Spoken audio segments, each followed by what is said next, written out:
Today, we are going to watch Kendrick Lamar versus J. Cole, Jermaine Cole, the unspoken subliminal war. So, pretty much, I mean, you already know that Drake and fucking K-Dot have been fucking beefing since goddamn Poetic Justice. This is a decade old fucking beef.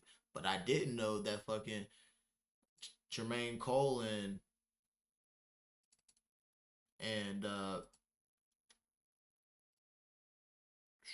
Jermaine Cole and fucking no, what's his name? K-Dot were fucking beefing. What the fuck is going on?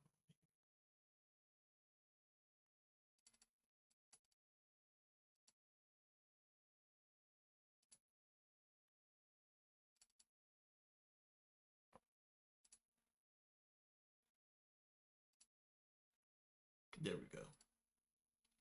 Yeah, we didn't know. I didn't know they was fucking beefing out here. Cause I remember where they fucking made songs on each other's different fucking other song, each other's fucking instrumental.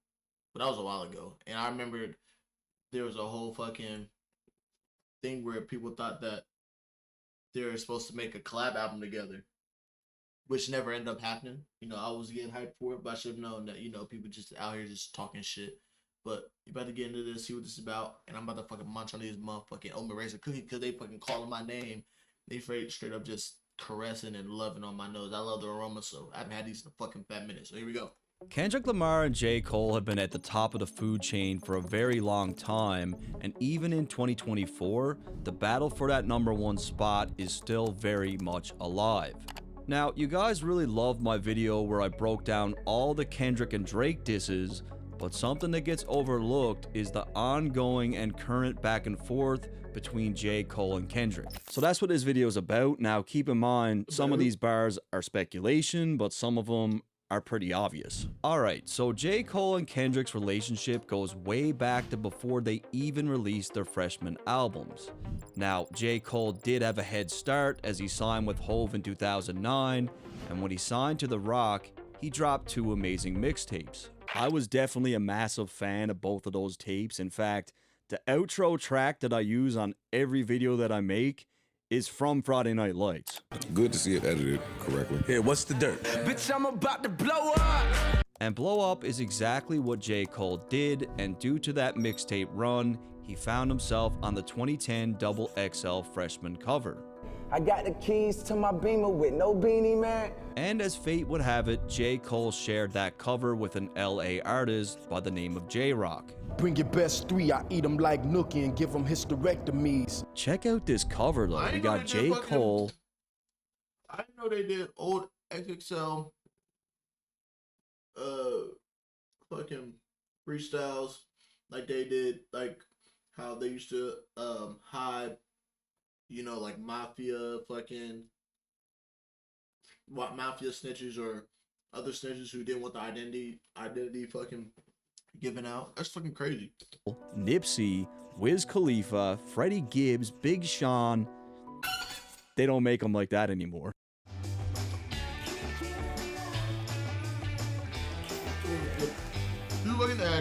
It's taken my family generations to perfect the perfect curry. Patax makes perfect. How do I do it all? With a little help. And to support my family's immune health, I choose Airborne. It has an unbeatable amount of vitamin C, plus a unique blend of immune-focused ingredients to turn up our immune support. Airborne, turn up your immune support.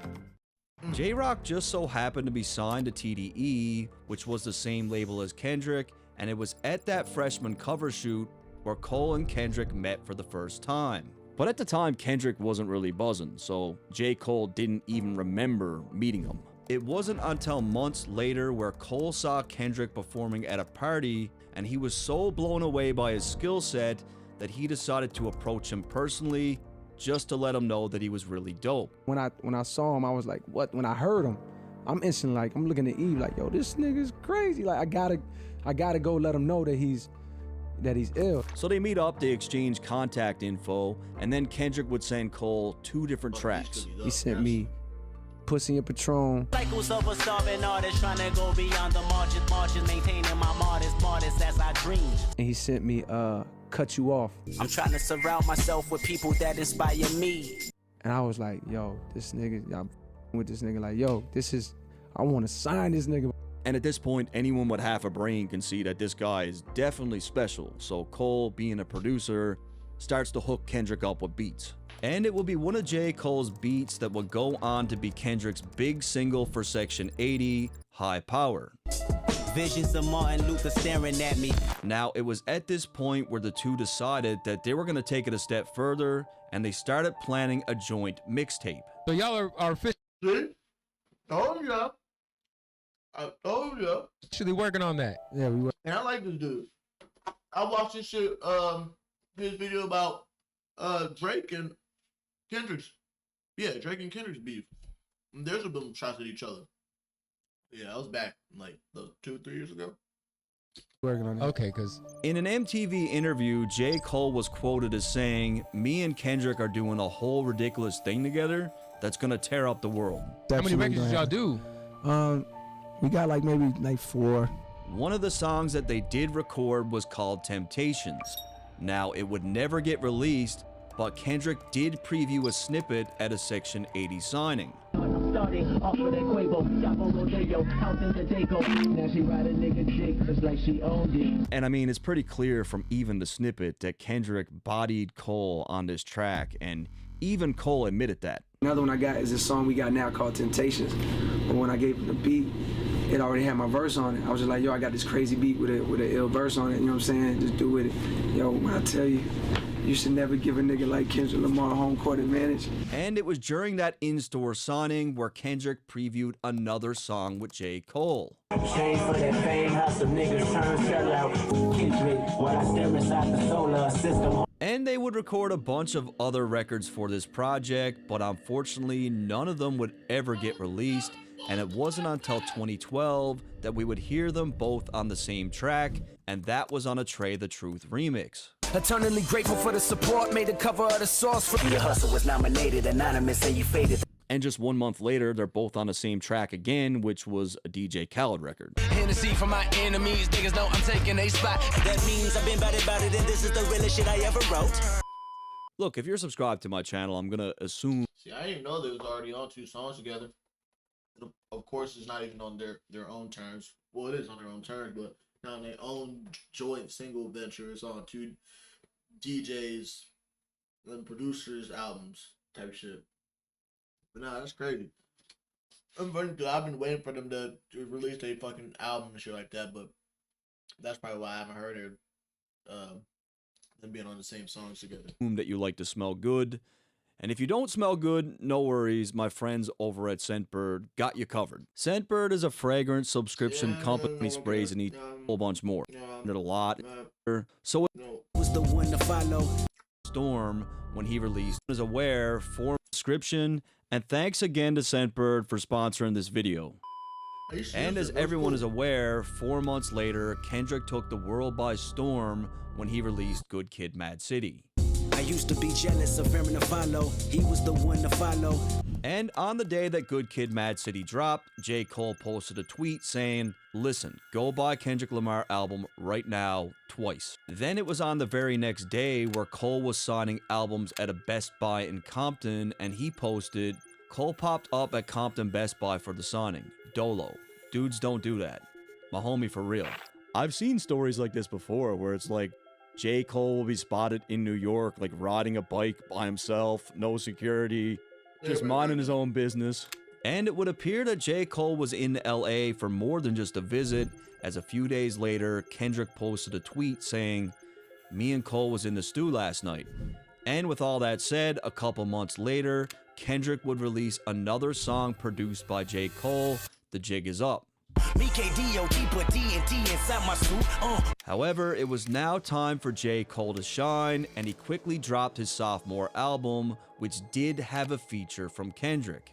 Apple juice falling from my lips. Took a little sip. But Kendrick didn't even rap. He was only on the hook. What's interesting about the track, given Kendrick's presence on it, is the ongoing theme of Cole referring to himself as being the best, and how he's above everyone else. Cole is the king, most definite. When I say that I'm the greatest, I ain't talking about later. All these other niggas is below me. And look, he's supposed to think he's the best. That's just part of the game. But I just found it interesting that he's sharing the record with Kendrick. He's talking this way, and Kendrick really doesn't get a chance to rap back. However, Kendrick would get a chance to rap, as just 2 months later, he completely shook the industry when he dropped his Control verse. We usually homeboys with the same niggas I'm rhyming with, but this is hip-hop, and them niggas should know what time it is. And that goes for Jermaine, Big Crit, Wale. On the verse, Kendrick calls out multiple rappers, which triggered responses mostly from MCs that weren't even named, but one rapper that was named and did respond was J. Cole. Thought you was a down-ass bitch till I found that shit a couple days ago. I was home alone, next thing I know that long-ass verse from a song called Control was on. In the verse, J. Cole paints the picture of a girl playing the Control verse that he was close with. This is likely in reference to the big splash that the verse made, given the fact that the whole world talked about it at the time. That's when I seen the shit playing on your phone. Girl, what is that, a ringtone? Shit, not you too. Man, I hate done got you too. Cole then has a conversation with Jermaine Cole responding on a motherfucking Justin Timberlake song. Nah, that's crazy. Shout out to NSYNC. The girl, alluding to how the hype sucked her in. People like Drake would make similar remarks about the verse, saying that it was just for shock value and that it would be forgettable. Everybody in their mama gas, even my mama asked what I'ma do. Again, Cole makes mention to how everyone gassed up the Control verse and makes it known that people that he was close with questioned him on how he would respond to it. Decisions. In case this is warning, I load up on all ammunition. Again, Cole echoes a similar response to Drake, where Drake said that if it's really beef, then let it be real. So it's like, was that real or was that just like for the people? You know what I mean? I think it's a sparring kind of sport. Yeah, but at the same time, it's like, you know, then let it be real then, you know, I mean, because those were harsh words. Right? If a nigga want problems, my triggers on auto, I'll make sure that nobody... How you gonna be in a fucking rap game and be mad about somebody calling you out, saying he's the king, and you his bitch, and you can't do shit? And you gonna say, oh, that's harsh words. This is a friendly game. No, it's not. It's competition. This is war, bro. You gotta be out here goddamn lollygagging around. You're supposed to get a motherfucking stew. You got something for your ass. So this is really a game, Just chest the motherfucker. Body him.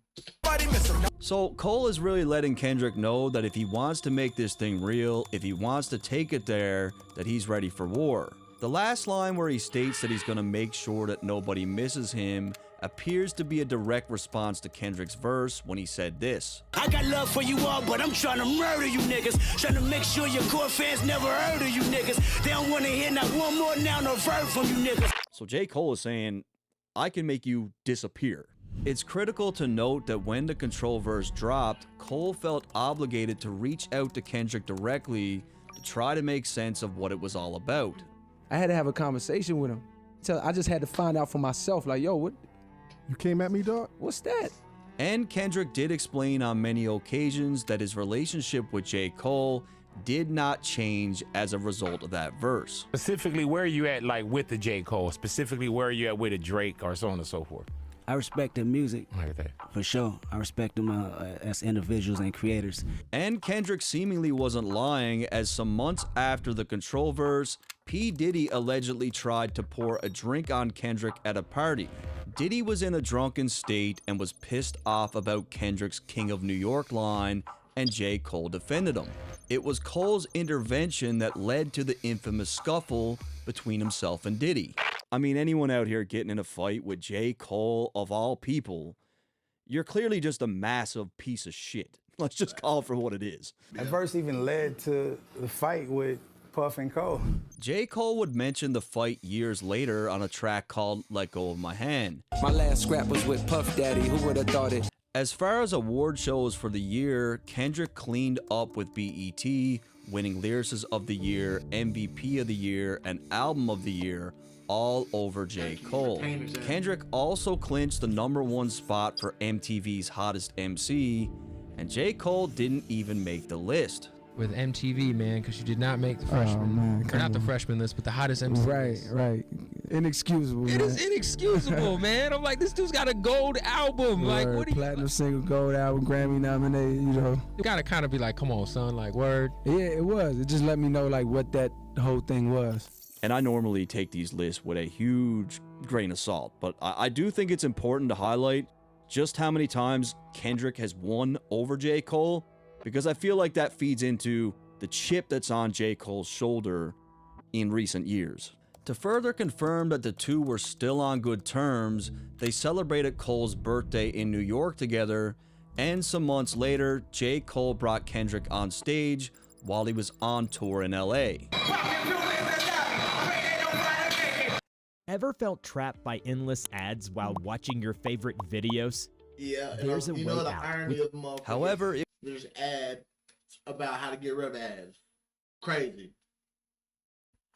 But one thing I've noticed that Cole has brought out Kendrick to his shit, and Cole has been to Kendrick's shit. I haven't seen that really vice versa with Kendrick going. Kendrick inviting Cole there and stuff like that. It just seems like it's coming out of love and stuff like that. J. Cole is coming, and I don't like love and emotion, stuff like that, and supporting. And Kendrick trying to keep them on the we cool, we like work friends, we like associates and stuff. He helped me get bigger. He did the same shit to Drake too. It was in that same year that J. Cole would release what many people would consider to be his classic album, and on that project, he had a few little jabs for Kendrick. I don't play no games, boy, I ain't no joke, like the great Rakim when I make my notes. So it's kind of similar to Kendrick's Control verse, where Cole is paying homage to a bunch of legends, and he's putting himself in the mix. Or you might be Drizzy Drake or Kendrick Lamar, but check the birth date, nigga, you ain't the guy. Cole's the guy, nigga. This line acts as a double entendre where one, Cole inserts himself as being above both Kendrick and Drake, and two, Rakim commonly goes by the God MC, and Cole just so happens to share the same birthday, January 28th. So at this point it's just all friendly competition in the spirit of hip-hop, but it was the Control verse that triggered this type of competition. J. Cole would also make it very clear on his track Fire Squad of where he felt he was at in the rap game. Ain't no way around it no more. I am the greatest. Lot of niggas set on the throne. I am the latest. Cole also makes it known that he's not afraid of anyone. I ain't afraid of you niggas. I'll end up fading you niggas. At the end of the record, J. Cole brings up the debate of who's really the king and claims that the crown is his for the taking. While the people debate who's the king of this rap game, here comes little old Jermaine to snatch the crown from whoever y'all think has it. But that would not be all, as J. Cole had another subliminal for Kendrick on GOMD. When I'm in LA, I'm the best in the West. You can test, I'ma stretch niggas out. I mean, if we're talking about the West Coast in 2014, I don't know who else he would be talking to other than Kendrick. However, and it's also crazy how long they've been in the fucking game and how long people been comparing all three of them, fucking Drake, J. Cole, and fucking Kendrick Lamar. It's fucking wild. It's fucking 10 years. It's like was in this year that Kendrick would win BET Lyricist of the Year again over J. Cole, and everyone remembers the infamous Macklemore Grammy snub. Macklemore and Ryan Lewis. With all that said, as we head into 2015, talks about this joint Kendrick and Cole project are still very much alive. Is there going to be a Kendrick Lamar J. Cole album? Man, definitely. I still would love to do it for sure. I talked to the bro. I don't know, probably a little bit over a month, and he's on the tour rocking, so we're gonna try to make something happen. However, the closest thing we would get to a joint album would be on November 15th, when both Cole and Kendrick released a song each titled Black Friday, where they're both going in on each other's beats. Lace myself with the wisdom I play it isn't me numbing, so pay them in for performance. Different flows hit different chicks. Let my bricks and hoes see me fishing chips. Now, the feedback that we got from those records was pretty well unanimous. Kendrick going so hard I forgot Cole was on it. Sheesh. Kendrick was the destruction, J. Cole was the recovery. Kendrick was rapping like his life was on the line in this one. And I can't disagree, he really was rapping like his life was on the line and making a statement. And I personally believe that it's the element of competition further enforced by both the fans and the media that would eventually come between these two artists. As we close out the year, J. Cole would clinch BET's Album of the Year. However, Kendrick would win Album of the Year at the Grammys. I mean, they're both phenomenal projects. One got a Grammy, one got a BET award. I'm happy with it. They both deserve it. And even in 2016, 2017, talks of this joint project is still going. There is a Kendrick Cole album. There's a Kendrick, they got it, you know what I'm saying? They got something in the works. They've been working on that motherfucker for a while. And to make the fans go even crazier with anticipation, people got even more excited when Kendrick brought out J. Cole in Detroit. And just a few weeks later, TDE Punch would share a tweet saying, I was just playing about that Dot and Cole joint. It's coming for sure, maybe. I don't know, it might happen. Probably. Actually, hit them. This joint album got teased for years and years and years. Yeah. But the fans still kept up hope, as at the end of 2017, the Snowman himself was able to secure a feature from both J. Cole and Kendrick for his track American Dream. Then I put it on plate, I'm running the game, you're running in place. Fly on what is known to the traveling man. However, Jeezy approached this record a little bit sneaky, as he didn't tell Kendrick or Cole that they would both be on the same song together. God. Did he know Kendrick was gonna be on it too? Nah. So when they heard the finished product, you know, everybody kind of knew everybody was on the record. And it really makes sense because J. Cole is really rapping on his verse, yet Kendrick took this very melodic approach and isn't really rapping at all. I feel like if Kendrick heard Cole's verse or even knew Cole would be on the record, he might have decided to really rap instead, or maybe it wouldn't have changed anything, as the theme of this record may not have called for that level of competing. The American dream. As we close out 2017-2018, Kendrick had a hell of a year in the awards category, winning BET's Album of the Year and Lyricist of the Year over J. Cole.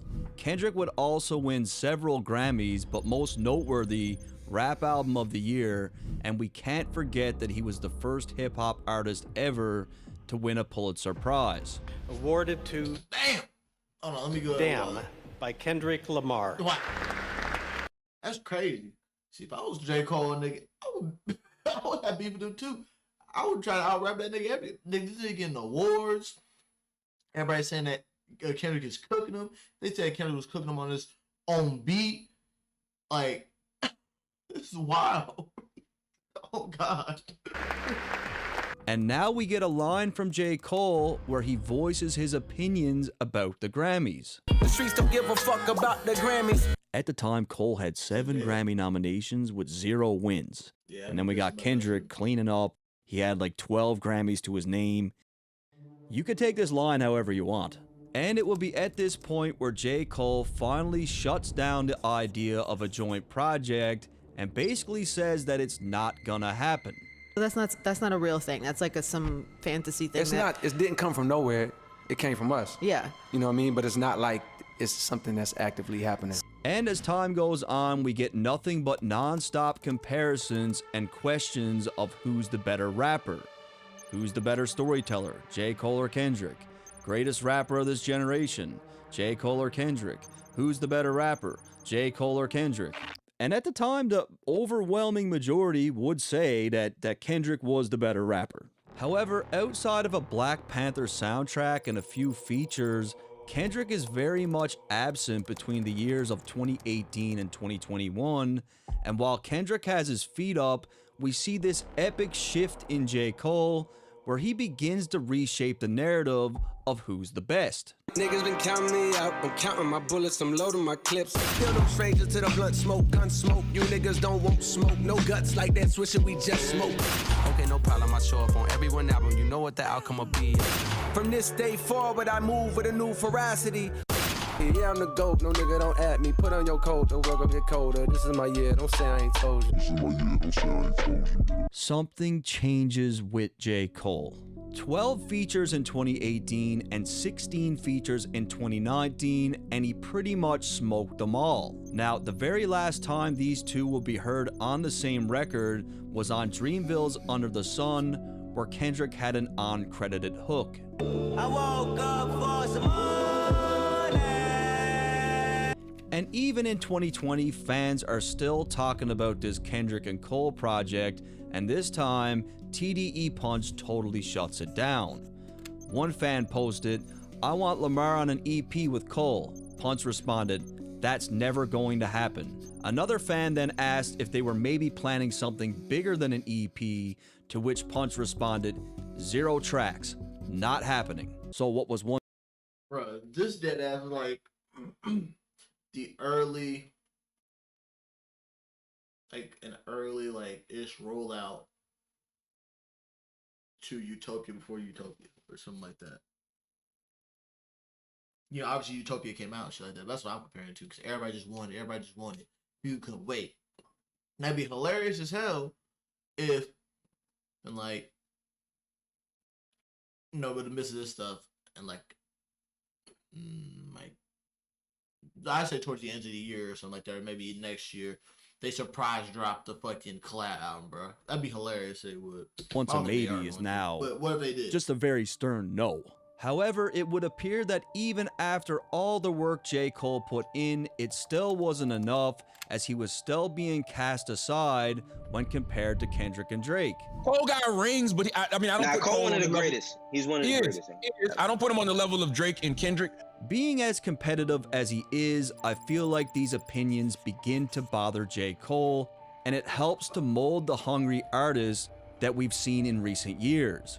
It's around this time where I feel J. Cole asked himself a few questions like, how do I want to be remembered? How do I want to close out my legacy? And do I really want to finish this thing off with a bronze medal? I had to make a real decision. Like, have you wrote your best song? Did you leave no stone unturned creatively? And when I thought about that feeling, I was like, nah, I'm not cool with that. And in my opinion, he made his choice, and this is where things start to get interesting.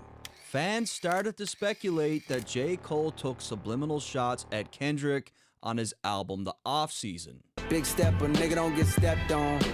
Now, there were countless posts on Reddit and people on YouTube who really felt like the words "Big Stepper Don't Get Stepped On" was a direct reference to Kendrick's Mr. Morale and the Big Steppers.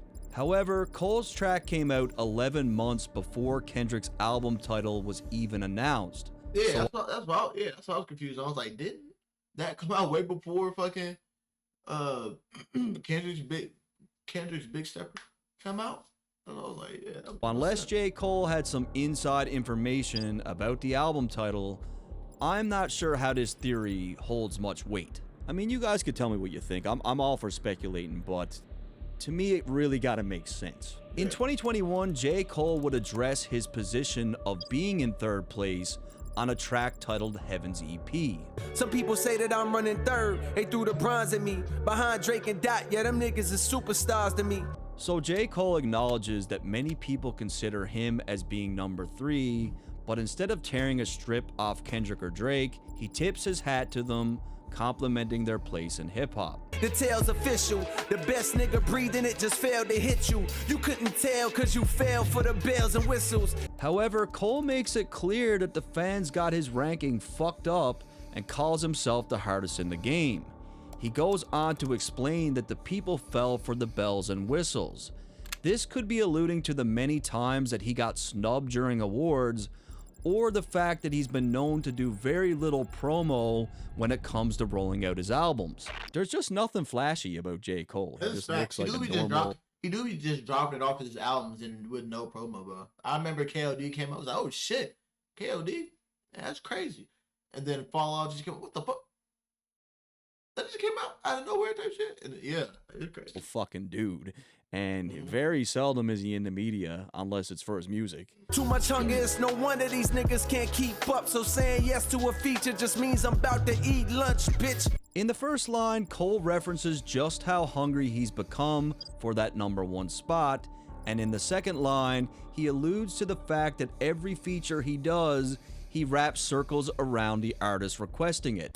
It's been exactly 1,746 days since the last time Kendrick Lamar dropped an album. You want to be a software engineer, right? Go to elgocademy.com. Use our step-by-step coding. 1,855 days. I've been going through something. Missed at the inner city, miscommunication to keep homo detector busy. No protection is risky. After a 5-year hiatus, on May 13th, 2022, Kendrick released Mr. Morale and the Big Steppers. The album received mixed reviews, but in my opinion, was his most personal and introspective album. And I thought that as well. A lot of people were hating on it. I fucked heavily with it because I was like, man, he really put his emotion. He's definitely going through some shit. But I was talking to Jay Finn and shit like that. I was like, man, Kendrick didn't really have any like boppers like he usually has on his albums. He didn't. Doesn't mean it wasn't good. It's just I think the only bopper to me kind of was N95. But I feel like that album wasn't supposed to have boppers. It was really supposed to be an album that kind of explained what he was going through and why he took a whole brief hiatus and shit like that. It was a good album. It was very, like you said, introspective and stuff like that. Very personal to himself. To date. I even got a t-shirt with the album on it. That's how much I like the album. Again, fans speculated that Kendrick was throwing shade at J. Cole on his track Count Me Out. Ain't nobody but the mirror looking for the fall off. Many people seem to believe that because J. Cole's upcoming project is called The Fall Off, that this could have been a very direct shot. And initially, I didn't think this was a shot at J. Cole, but J. Cole appears to respond directly to this a little bit later down the line. With that said, J. Cole would appear to take more shots at Kendrick on Johnny P's Caddy with Benny the Butcher. If I put your favorite rapper neck in a noose, never letting them loose. When the track initially came out, some speculated that Cole was actually dissing Benny on his own record, but even Benny said that he felt Cole was dissing someone else. If you ask me, he was talking to somebody. Yeah. So the guys who everybody compare him with and put him in the ring with, like, to me, that's who he was talking to. I'm probably gonna go to hell if Jesus asks for a feature. In the first line, Cole makes it clear that he's bodying anyone on a feature and even claims that Jesus himself would take a loss. One person that's imitated Jesus in the past would be none other than Kendrick Lamar.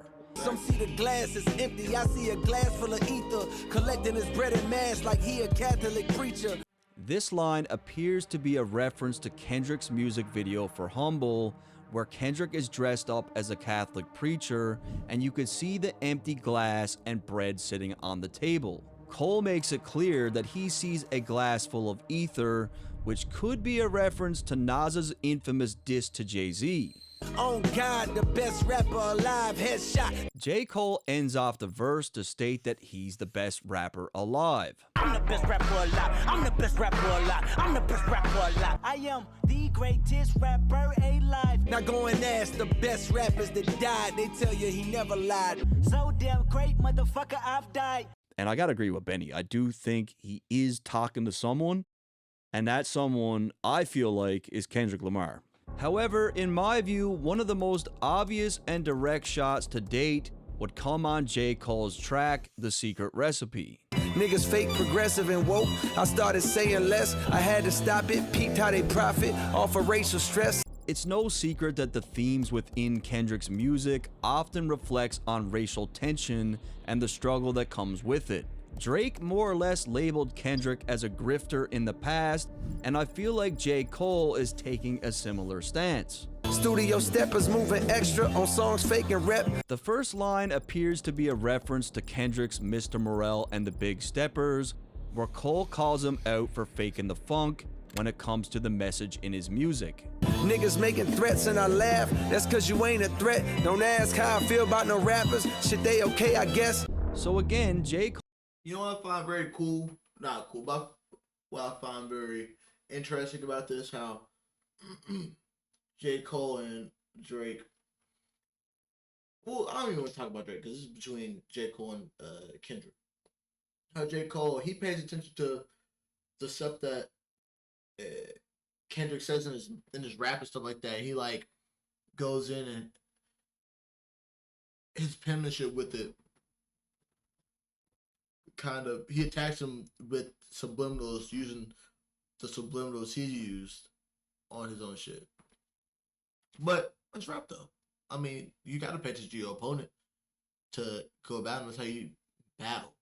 You know, they're battling or fighting with their words and shit like that. So they throwing their own jabs and blocking it, and then throwing a right uppercut and shit like that. You know, it's crazy. I like it. Cole is not looking at any of these other rappers as a threat, but most importantly, he doesn't look at Kendrick as a threat.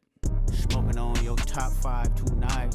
And now for the most damning piece of all, first-person shooter. A lot of niggas debating my numero, not the 3, not the 2 on the UNO. So right off rip, J. Cole makes it clear on Drake's own record that he's number one.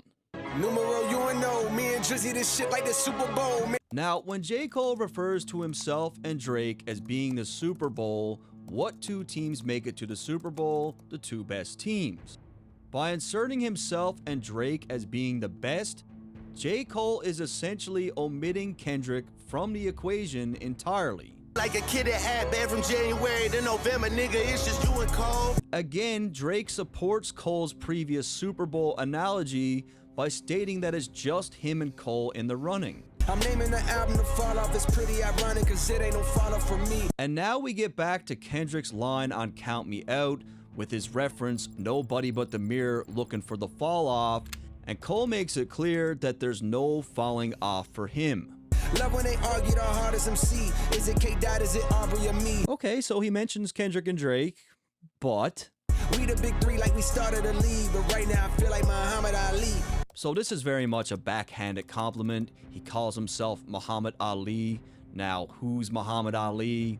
Just think about that. The Spider-Man meme is me looking at Drake. Again, as they continue to remove Kendrick from the equation, they need to be prepared for what's to come. And I can almost guarantee that Kendrick will have some form of response to this record. Guaranteed. Everybody steppers were fucking and everybody breakfast and I'm about to clear up my plate. I mean, at this point, I don't think J. Cole can make it any more obvious who he's talking about. When it comes to his collaboration records with Drake, there's an ongoing theme in their music that people seem to overlook, and their track Evil Ways is another example of just that. High up in arenas where they see they faves, aka me and Drizzy Drake, we the wave. Again, Cole is positioning himself and Drake as being the top two. So if you're Kendrick Lamar, how are you to perceive this when two of the artists that you've been up against since the beginning of your career are making these style of records? Then when we look at the reality of the situation, which is the fact that Kendrick does not like Drake, how do you expect him to respond? Like I said, I mean, I'll put my entire fucking YouTube channel on the line here. Like, Kendrick will have a response to these records. I stay out of beef, see niggas DNA get real. It's funny to tell because this puts me at a new perspective, because a lot of people are like, damn, it took Metro and Future and now they all going up against Drake. But now it's like, damn, J. Cole sees what Drake was saying, so he's like, you know what? It could be, now it's me and you against Drake. Sorry. Now it's, J. Cole's like, now it's me and you against Kendrick. That is fucking wow. I didn't even think of it like that. J. Cole can. This makes you want to, I mean, I be looking at lyrics like this. This makes me want to get more into, because when I be looking at lyrics, this is also subliminal shit that I just need to pay more attention to. Continues to bait Kendrick with the line, see dude's DNA get rearranged, which would be a reference to Kendrick's track DNA. We can't continue to just ignore this like it's not happening. I mean, there is many signs. However, J. Cole wasn't done and even had more subliminals for Kendrick on his recent release, Might Delete Later. Niggas swear they compare, but the truth humble. They get fuck 112, you couldn't do numbers. In the first line, Cole references how he's often compared with someone, and that someone would evidently be Kendrick, with the use of the word humble. Oh, bitch, be humble. Hold up, bitch, sit down. In the second line, Cole says you couldn't do numbers, which is in reference to Kendrick's last project, where many considered it to be a flop, given the fact that it was his lowest selling album in the last 10 years. I'm the one that niggas fear on the low ski. In the first line, J. Cole makes it clear that certain rappers are afraid of him on the low. This ties perfectly into what Joe Budden said about Kendrick Lamar. Kendrick talking shit to anybody in the world but a nigga named Jermaine. Heard her talking like we peers, but they grossly mistaken, and it's blatant. In the second line, Cole points out directly that people think he's friends with Kendrick, but that it's blatantly obvious this is not the case. The reality of the situation is the two have not been seen in the same room together in 6-7 years, 0 collaborations have happened, 0 support for one another's projects, and they don't even follow each other on social media. And I don't know if they ever followed each other, but I'm pretty sure they did. And many people would argue that J. Cole made it clear in his 2021 interview with Kevin Durant that he valued his relationships with Drake and Kendrick. I would, you know, I don't want to be like, damn, we never kicked it, you know what I mean? Like, we never really even did nothing. So like, I'm at that point where it's like, I'm more interested in the genuine relationship. Okay, so who does he have a relationship with today? Who's he making records with? Who's he taking pictures with? Who's he showing up on stage for? He's talking about Drake here, not Kendrick. Drake. Back in 2020, J. Cole released somewhat of a roadmap / schedule for his music. Based on the trajectory of what we've seen, he appears to be following this to a T, so before we get the fall off, I believe we'll be getting something in the form of a mixtape or EP called It's a Boy. Regardless of the schedule, I think it's safe to assume that not only will J. Cole continue to strive for this #1 spot, but that he's willing to go to whatever lengths that is needed to get there. The situation with J. Cole is something very uncommon in hip-hop. J. Cole's name is already cemented in the history books. He's extremely rich. He's extremely successful. The common path that we've seen with most artists is that at some point, they lose the hunger that they once had. J. Cole is an anomaly in the sense that his music is only getting better. So you gotta ask yourself, what is fueling J. Cole right now? Well, the answer to me is very simple. But in hip-hop, the gods come with their weapons. Enter J. Cole first. Enter J. Cole first. And it's a chess game. It's a chess game, exactly.